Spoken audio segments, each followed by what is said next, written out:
What's going on, folks? This is Acid Roots. I'm going to review the Millionaires Bling Bling Bling EP. So, with this project, this was their debut project that you could find officially. And a little bit of information about them. They kind of started out as MySpace rappers in like 2007. They've been there for a while, but I think after about 2013 or so, they just didn't have a lot going on. They dropped a few songs, but a lot of their music kind of reminded me of like Kesha, Lady Gaga, LMFAO, a little bit of Pitbull, a little bit of David Guetta, and in some cases a light dose of Nicki Minaj or something. So that's pretty good. A lot of EDM flavored stuff, just not so much in that vein.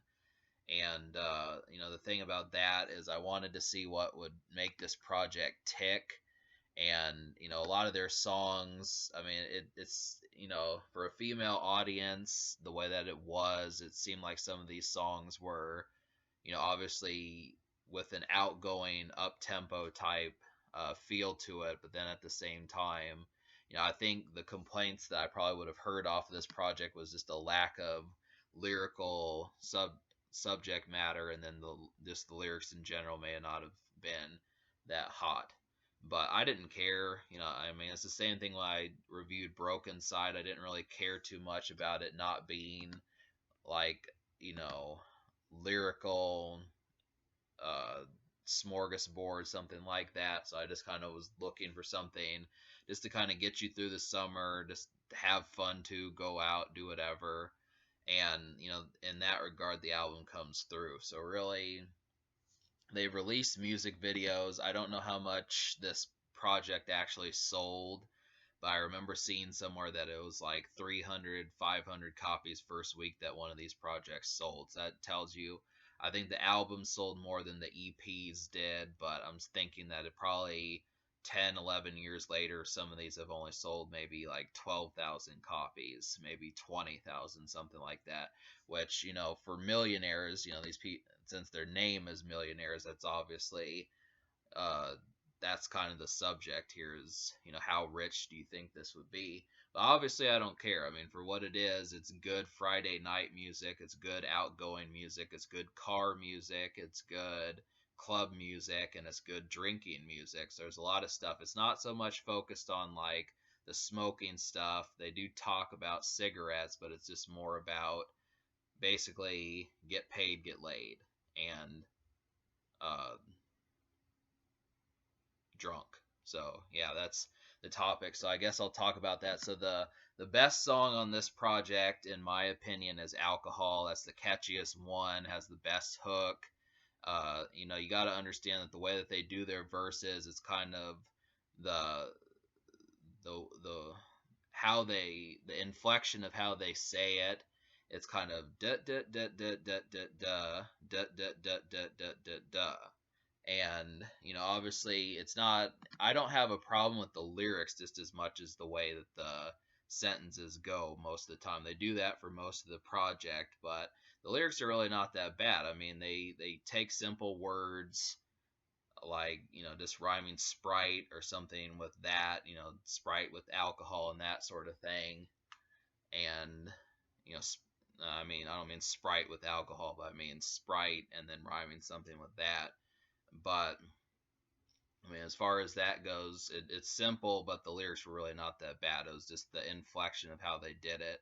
So, Alcohol was the best song, was catchy, it worked well. But then another one that seemed as if they had more to say than just talking about drinks and guys was Talk Shit. So, that's kind of an extra one. It's probably the most off, the most the deepest song on the project, I would say. And because you got Hey Rich Boy, I Like Money, and In My Bed, but Talk Shit's kind of the one that is about not like the main themes that they talk about. So it's kind of, it's another good song. It's probably the second best song to me, and I liked it. It was like a lesser version of Alcohol, but then I Like Money is actually a pretty decent song. I mean, it didn't quite have the feel of Alcohol to it, but it just felt like you're getting ready to go somewhere with that kind of. It didn't. It felt like kind of a dance song, kind of a club song, kind of a just upbeat song, but it, this is a strange one to it. And I don't mean strange like it's confusing or anything, but um, that was almost seeming like they were trying to create like, you know, having people dance while they perform or something. You know, when you get rock albums, you get the mosh pit stuff, and rap has been known to do that sort of stuff also. But for them, it's just like, hey, you're just supposed to be dancing when we're performing this or something. So that was that. But then the songs I didn't really appreciate that much were "Hey Rich Boy" and "In My Bed." So, I mean, obviously, I think the taste for these sorts of ones is going to vary, you know, depending upon the person. But um, I think really they weren't slow songs. The whole album was pretty quick pace, but I think I just didn't like the taste of those songs. So, but for the fact that these songs were crafted with Garage Band, you know, production, uh, the producing engine Garage Band, which you can find at like Best Buy or something, and MySpace music, which, you know, a lot of people just plain did that, just made profiles and just started uploading songs. I think for simplistic, like, you know, maybe a year before they became the Millionaires, were just, you know, a couple chicks that just got out of school or were just out of college or something like that. I mean, it's pretty. I mean, that I like the transition that showed them that they're basically mini superstars almost. That's pretty slick. So I definitely like the idea of the song "Alcohol" having a music video, because it's a pretty stellar song. But then you look past the project, I think a lot of people would just plain say that this album sucks, but it just is low key. That's just the thing about it. It just isn't.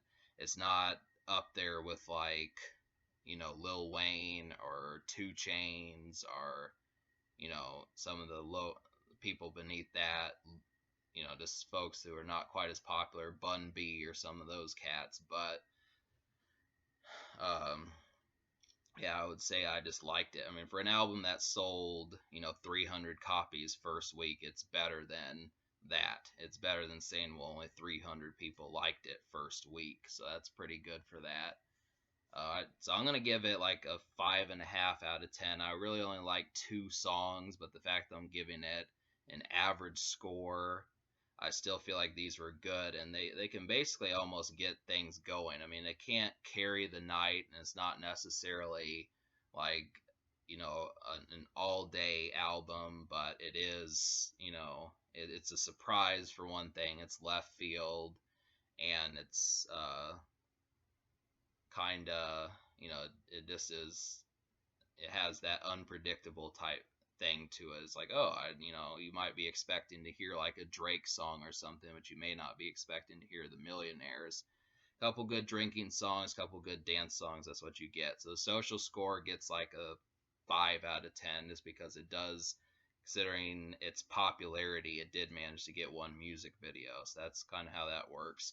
So yeah, all in all, I do recommend you sift through this project a little bit if you haven't by now. Obviously, I'm 10 years late, but yeah, subscribe for more fun.